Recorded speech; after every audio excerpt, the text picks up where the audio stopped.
Subscribe and hit the bell icon to never miss another update from India Forums. Really does a great job explaining that. Brilliant, Shruthi. It's, okay, go for it, Shruthi. I was all set to, okay, let's see what Divyenndu has to say. Who's not in a good space in life, and just be out there for that person. There are genuine lines when you're trying to say that, hey, don't die. There's a lot more to life than you're looking at right now. Ever so interesting title and two lovely actors. We have with us Divyenndu and Shruthi, and we will be talking about 1800 Life.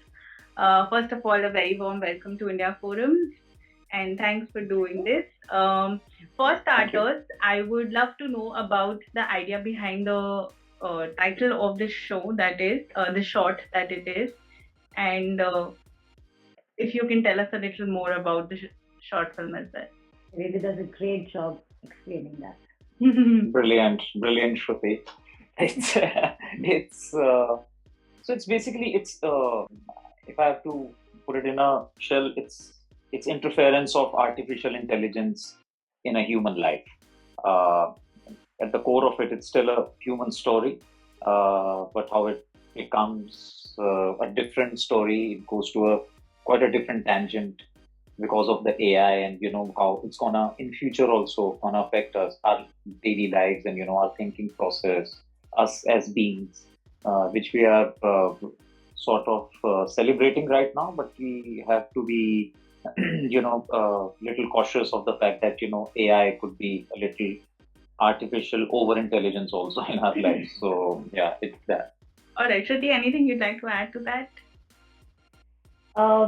Yes, of course. As much as reliance we are on technology, this addresses a very basic question. I think at the advent of technology, when it was changing around in the world, probably a decade and a half ago, I remember in schools we used to give these debates: technology, boon or a bane. And to date, I don't think we've been able to figure that out. So this sort of kind of will put you in that space of questioning. We're so reliant. Have we forgotten to sort of, where you draw the line between human interactions and AI? It's become so interwoven with our lives. So that is when I watched it, that it kind of sort of made me question a lot of things. So I think it will do to you too. All right. So I saw the trailer like right now before the interview happened, and a major chunk of it was, I guess, you being on the other side of the call, and he was the one who was emoting. So to both of you, what was it like, Divyenndu, for you being able to get those reactions right over just a voice on the other end, and for you to do the voice modulation and get that right, because it sounds really intriguing because of the AI aspect that you have to add to the call also, I guess. So how was it getting the shots right and getting your parts right for the movie? For me, it was quite surreal to have a phone and a voice as a co-actor. Uh, and different people giving different cues in different shots, so it was quite surreal that way. Yeah, I don't know, it's something I experienced for the first time, where you don't know who your co-actor is, who's this person whose voice it's gonna be, because Shruthi's voice came later when we shot. I mean, Manvi used to give me the cues, or some other AD used to give me the cues. So, so it's I don't know. It's more like it's like jazz. It's at times you find a lot of rhythm into it. At times it's very disturbing. It's very contrasting. So yeah, it was more like a jazz night for me when we shot for like 2 nights. Yeah, quite something quite different. How about you, Shruti? For me, it was There were times when I would watch, when I'm watching Divyenndu on the screen and when I'm dubbing, I wanted to kind of like show my expression, like, listen, you got this, just don't jump. And as a person interacting, I wanted him to watch me, look at me, and that was exciting for me to kind of, you know, it's bizarre. It is bizarre. It's there right in front of you, but you know it's not that person, and that you know how the person is going to react. You know what I'm saying? It is like Divyenndu said, Yeah. it was surreal to do that. Although when you're dubbing, when you're an artist, when you're dubbed for projects, when you're dubbed for ads and things like that, it's there. But I don't know. It was very surreal experience. All right. Also, like you mentioned about the AI bit already in bits and pieces, and we know now a little more about it. Since it also talks about, how struggles come in the way of such things, and it talks about someone trying to take their life because things are not going right and everything. Like there's that aspect to it also. So if I have to ask you, what was that bit like shooting for? And obviously as an actor you need to understand the behind this backstory to that as well, and know what you're acting, why you're acting, and why the person is doing whatever they're doing. So what was that part of shooting like for the both of you, and getting those things right? Uh, I mean, yeah, that. So that's the, I mean, so to say, human side of the story, and obviously it was not very, it was not a very pleasant experience to, I mean, go in a darker side of a person where they want to end their life, and uh, so it's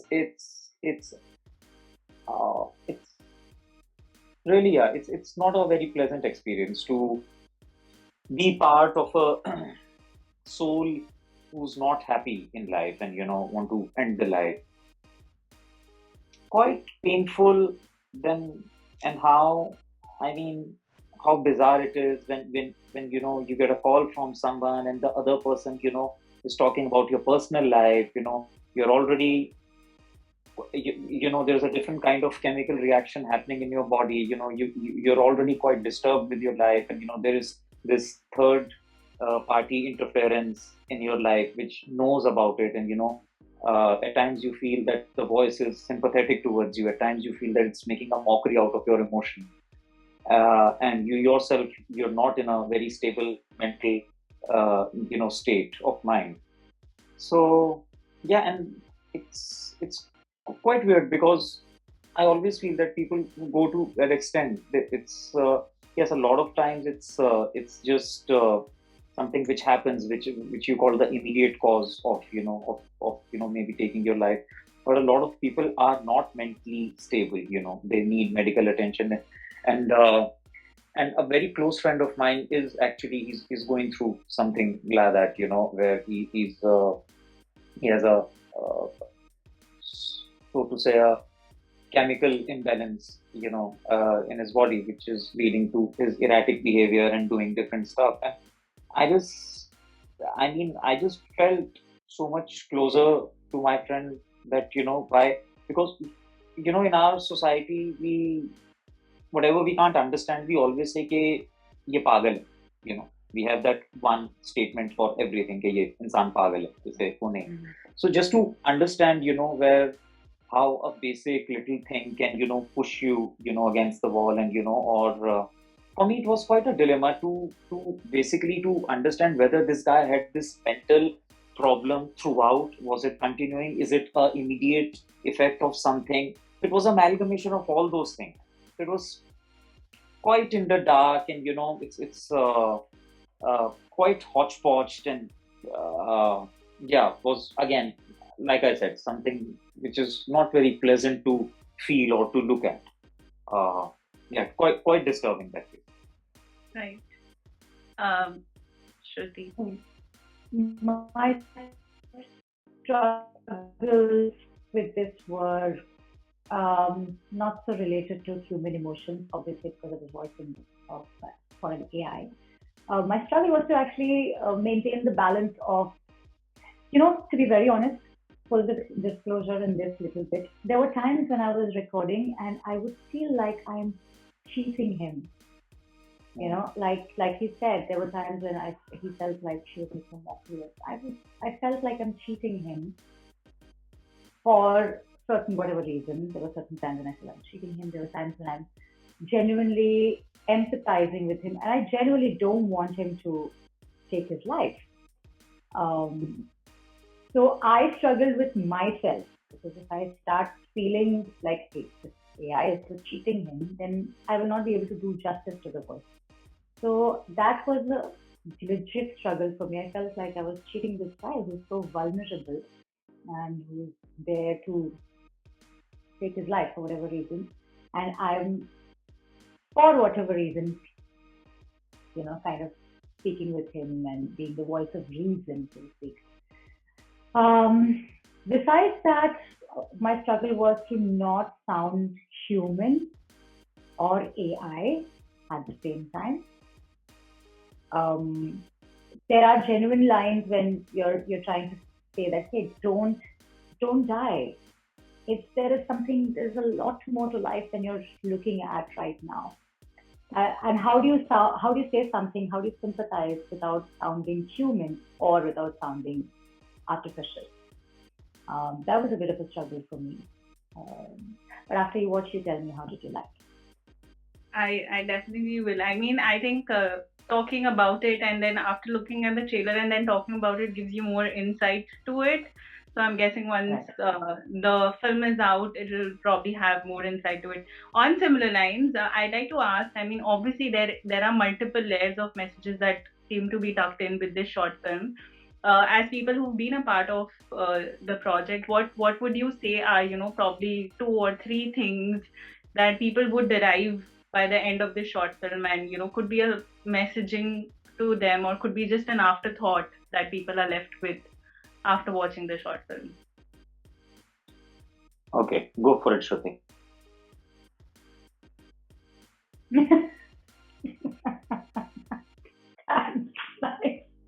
I was all set to okay, let's see what Divyenndu has to say. Like I said earlier, it put me into thinking about what exactly is this technology, how much of reliance we have on technology. Have we forgotten to be human? Is a very strong question that I took back with me after watching the whole thing and after dubbing the whole thing. At the same time, we're at such a, I wouldn't say threshold, but we're at such a point in life that we cannot do without technology. It is, and sorry, I'm repeating myself, but it is so interwoven with our lives. What if you just leave everything, absolutely everything, your prizely possessions, your mobile phone, which nowadays people consider more important than your own life? What if you leave everything and just go and live in the mountains? Would you be able to live? Would you be able to survive? Would you be able to disconnect? Would you be able to become a human again? This is what I had taken back, and I'm sure it would put people to thinking as well. Right. For me, I would say it's the interference of AI in our lives, the pros and cons of it. How, I mean, in this case, I mean, the motivation could be different for this voice to saving this person's life, but can it really be that important in our lives? We have to draw the line somewhere. We have to make sure that we don't over depend on AI, and it's it's a lot of things. Yeah, it could be that. Could you be that? Maybe you don't always need a AI, but you could be that voice of reasoning to someone, who's not in a good space in life, and just be out there for that person. Um, yeah, something like that. All right, sounds good. Lastly, what do you have to tell everybody who's watching you here and who would be watching the short film, and for people to watch the short film? Watch it, guys. I mean, and it's coming on the 22nd of this month. And hopefully you enjoy it. Like, we had a good time making this film. It calls for a very interesting debate between a human emotion and AI. So it's one of the first of its kind. So please do watch it. Give it a chance. It's free on Amazon Mini TV, and you get to see the amazing voice by Ms. Shruti. Sweet. Thank you. Yes, absolutely. Go watch the film. It will make you think. It will kind of do everything. It will make you think. It will make you feel. It will make you reason.